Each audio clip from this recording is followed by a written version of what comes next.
అందరికీ నమస్కారం. ముఖ్యంగా ఇక్కడికి చేసిన పత్రికా విలేకరులందరికీ కూడా, press media, print media, electronic media అందరికీ కూడా నమస్కారం అన్నా.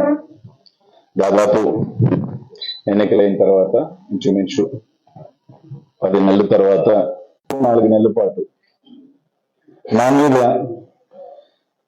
అనిల్ కుమార్ యాదవ్ 1,000 కోట్లు, 2,000 కోట్లు, 3,000 కోట్ల రూపాయలు క్వాడ్స్ మొత్తం నడిపాడు, మైనింగ్ దందా నడిపాడు, రకరకాలు వేశారు. సరే, ఎక్కడా కూడా నేను స్పందించలేదు, నా మౌనమే. మా జిల్లా అధ్యక్షుల వారిని కాకాని గోవర్ధన్ రెడ్డి గారి మీద ఇల్లీగల్ గా జరుగుతున్నట్టు ఒక కేసు పెట్టడం జరిగింది. దానికి సంబంధించి ఇది కూడా జరగడం జరిగింది. దానికి సంబంధించి రైట్ ప్రతి ఒక్కరికి కూడా జ్యుడిషియల్ లో ఛాలెంజ్ చేసే అవకాశం ఉంటుంది. సో జ్యుడిషియల్ ని అప్రోచ్ అయ్యే అవకాశం ప్రతి ఒక్కరికి ఉంటుంది, ఆ రైట్ ఉంటుంది. ఈరోజు చాలా మందికి నెల్లూరు జిల్లా ప్రజలకి సరే నా మీద వేసినాయి అంటే రైట్ చూద్దాం, అయ్యే నేను ఒకవేళ తోకుంటా పోతే అన్ని ఎక్కడెక్కడ తోకుంటాం, అన్ని కూడా తోకుంటాం, ఇబ్బంది ఏం లేదు. ఎవరెవరు ఉన్నారు, ఎవరెవరు చేసుకున్నారు, తవ్వుతా పోతే అన్ని కూడా బయటకు వస్తాయి, ఏ ఇబ్బంది లేదు. అనిల్ కుమార్ యాదవ్ సైదాపంలో అడుగు పెట్టాడా, గుడులు, వీటికన్నిటికీ సంబంధించి ఈ గవర్నమెంట్ రాకముందే ట్రాన్సిషన్ పీరియడ్ లో, అంటే ఈ గవర్నమెంట్ ఎన్నికల నుంచి ఈ గవర్నమెంట్ లోపలే దాదాపు ఇల్లీగల్ మైనింగ్ జరిగిందని దాదాపు నాకు తెలిసి ఒక 100-150 పైనే ఆ ఫైల్స్ మీద దాదాపు 255 కోట్ల రూపాయలు ఫైన్ వేయడం జరిగింది. తప్పు చేశారు, ఫైన్ వేస్తారు. ఒక 2 నెలలు 3 నెలలు అన్ని తర్వాత రిపోర్ట్ పంపించిన తర్వాత ఆ రోజైనా ఆ మైన్స్ ని ఓపెన్ చేశారా? ఒక ఆర్డర్ రిలీజ్ చేశాడు, మైన్స్ కి గైడ్లైన్స్ చేశారు, బానే ఉంది, రైట్.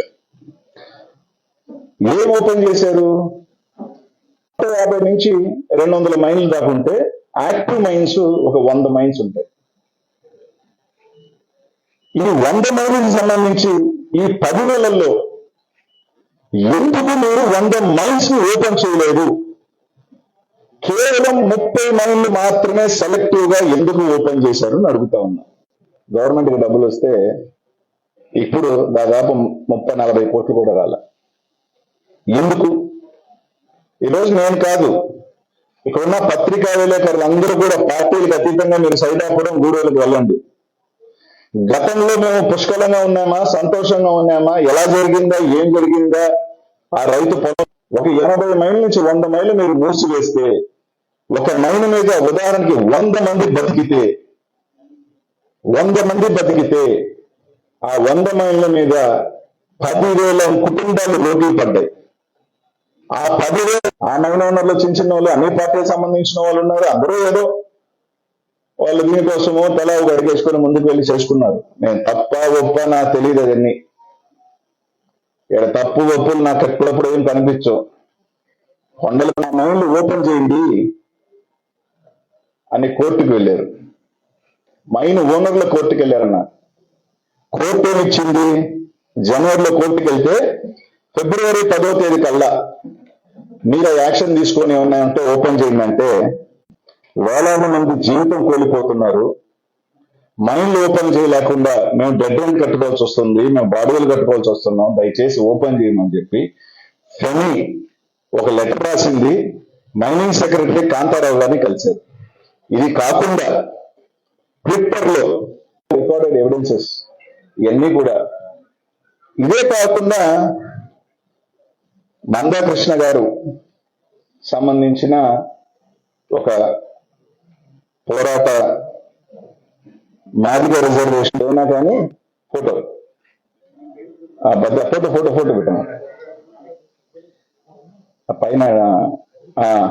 సార్, నెల్లూరు ఎంపీ గారు వేమిరెడ్డి ప్రభాకర్ రెడ్డి గారు పెద్దలు, మా జిల్లా అంతా కూడా ఆయన్ని వస్తున్న వార్తలకి ఎలా వస్తున్నాయో నాకు తెలియదు. కొంతమంది నా ప్రత్యర్థులు రాయిస్తున్నట్టున్నారు నా మీద వరవలేక. ఇప్పుడే నేను మంత్రి గారికి ఫోన్ చేసి చెప్తాను మీ ఓపెన్ చేయమని చెప్పి. కాబట్టి మీకు ఎటువంటి ఇది లేదు, కాబట్టి మీరు ధైర్యంగా వెళ్ళండి, మిమ్మల్ని అండగా ఉంటాను. Lakshmi quartz sand private limited November 22వ తారీఖున ఈ కంపెనీ పెట్టారు. నాకు వ్యాపారం అంటే దీని మీద నాకు సంబంధం లేదు, నాకు మక్కువ లేదు, అసలు ఇదంటే నాకు తెలియదు, మీరు ధైర్యంగా పోండి. సర్లే అది చూసుకోండి. కింద వేమిరెడ్డి ప్రభాకర్ రెడ్డి గారు నాకు సంబంధం లేదని చెప్పిన వ్యక్తి, నాకు ఎలా ఉంటే తెలియని వ్యక్తి, ఆయన ఒక కంపెనీ పెట్టారు. ఆ కంపెనీలో ఆయన డైరెక్టర్. ఇక్కడితో ఆగింది అనుకోవట్లా. Lakshmi quartz private limited. దీని తర్వాత ఏమనుకున్నారో ఏమో, ఒరే డైరెక్ట్ గా పేర్లు పెడితే ఇబ్బంది పడతారు అనుకున్నారేమో, ఇంకొక సిస్టర్ కంపెనీని ఓపెన్ చేశారు, ఫిని. ఫిని తీరా చూస్తే మళ్ళీ ఎవరు ఎక్స్పోర్ట్ చేశారు అంటే ఒకే ఒకరు ఎక్స్పోర్ట్ చేశారు, అది ఫిని క్వార్ట్స్. అంటే గత 4 నెలలుగా చేసింది ఎవరు అంటే లక్ష్మీ క్వార్ట్స్, ఫిని క్వార్ట్స్. వీళ్ళ తప్ప ఎందుకు ఇంకొక ఎక్స్పోర్టర్ చేయలేకపోయాడు?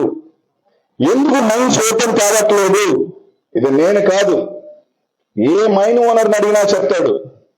నాకు తప్ప, మాకు తప్ప మీరు ఎవరికి ఇచ్చిన మెటీరియలే వీళ్ళ ద్వారా పోయింది. వాళ్ళకి సరెండర్ కాని వాళ్ళు మైన్స్ ని ఓపెన్ చేయలేదు.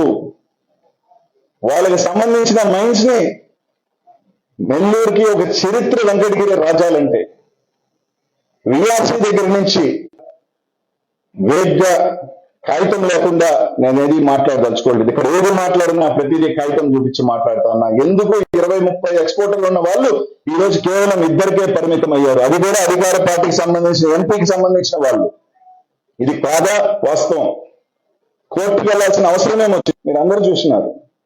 సరే, దీంట్లో మైన్ ఓనర్ని బెదిరించడం, భయపెట్టడం, మాకు ఇవ్వకపోతే ఓపెన్ చేయమని చెప్పడం, వాళ్ళ పాపం 10 నెలల నుంచి ఇబ్బంది పెట్టడం, వాళ్ళ మీద పడిగే వేలాదికి మంది కూలి వాళ్ళు, లేబర్లు ఉసురు తగలుతుంది. ఆయనకి 5,000 కోట్లు ఉందా, 10,000 కోట్లు ఉందా, 3,000 కోట్లు ఉందా నాకు తెలియదు. 250 కోట్లు ఫైన్లు వేశారు. వేసినారు కదా. వేసిన తర్వాత కొన్ని 3-4 మైన్లు చెప్తా. మామూలుగా సెంట్రల్ గవర్నమెంట్ యాక్ట్ ప్రకారం అది మేజర్ మినరల్ అయిన తర్వాత 50 గారు ప్రెస్ మీట్ కూడా పెట్టారు. ఆ మైన్కి సంబంధించి మీకు చాలా గమ్మత్తు, మా డీడీ గారు, నేను చెప్పకూడదు కానీ ఇప్పుడు కొన్ని చూపించాల్సిన పరిస్థితి కూడా ఉంది కాబట్టి, మా డీడీ గారు, నాయక్ గారు ఎలా పెరిగిందో నాకు తెలియదు. 35,000 అని రాశారు. సైడ్కి పోనీ, సైడ్కి జూమ్ చేయాల్సిన అవసరం లేదబ్బా, సైడ్కి రా. ఇందాక పేపర్ అనుకున్నారు. సరే, మా డిఎంజీ గారు తెలివిగా ఒక కింద ఒక క్లాస్ పెట్టారు. ఈ పర్మిట్లకు సంబంధించి మీరు సెంట్రల్ గవర్నమెంట్ తీసుకున్న తర్వాత 12(1) కింద మీరు ఇవ్వండి అని చెప్పారు. అవకాశం ఉంటే పరిశీలించండి అని చెప్పారు. 12(1) మైన్లన్నీ కూడా గవర్నమెంట్ ఎందుకు హ్యాండ్ ఓవర్ చేసుకోకూడదు? ఏది కూడా మేము ఏదో అనిల్ కుమార్ యాదవ్ వచ్చాడు బురద వేసాడని కాదు, నా మీద బురద వేసాడు, మీరు ఓకే వేసాడు, ఒకటనే ఇలా సాక్ష్యం ఉందా? ఈరోజు నేను చూపిస్తున్నాను, ఒక రిపోర్ట్ గా చూడండి. ఈ సిస్టమ్ తో తీసిన టైం, లాటిట్యూడ్, లాంగిట్యూడ్, ఇది 25/4. ఇది మొన్నటి పెట్టు 2, అదే సెకండ్, ఇది చూడండబ్బా, అది వీళ్ళు 2వ తేదీ, ఇది 2 days బ్యాక్. చూడండి అన్న, కట్టుకునే దానికి ఉపయోగపడుతుంది. మా జిల్లాలో ఉన్న వాళ్ళకి ఇప్పటికే చాలా డబ్బులు ఉన్నాయి సార్. ఆ డబ్బులు పెద్ద ఎక్కువ. ఎందుకంటే 5,000 కోట్లు ఉన్న వాళ్ళకి మీరు ఇచ్చే 500 కోట్లు వల్ల ఏముంటుంది? ఆ 500 కోట్లతో మీరు ఆప్షన్ పెట్టి తీసుకెళ్తే మంచిది లేదు అని ఆపుతున్న మాట వాస్తవం కాదా? ఇది నేను కాదు చెప్పుకోకూడదు కానీ, మా పేపర్ ఎవడెవడు ఉన్నాడో, ఎవడెవడికి బ్యాంక్ ట్రాన్స్ఫర్లు ఉన్నాయి, ఎవడెవడు అన్ని ఆ తేలి పుట్టేదో కదులుతుంది. బురద మా మీద వేసేసి చాలా మంది తప్పుకొని తిరుగుతుంటారు. ఇవన్నీ కూడా రికార్డెడ్ ఎవిడెన్స్. ఈరోజు నేను ఓపెన్ గా చెప్తున్నా, దీనికి సమాధానం నాకు తెలిసి అంతకూడదు ఉంటుందా లేదా. అది పక్కన పెడితే ఆ ఉసురు, వాళ్ళ ఆర్తనాదాలు కరెక్ట్ కాదు. దయచేసి ఆలోచించండి. అలాగే గవర్నమెంట్ కి, కలెక్టర్ గారికి కూడా కలిసి చేస్తాం. 50 years దాటిన మైన్స్ అన్ని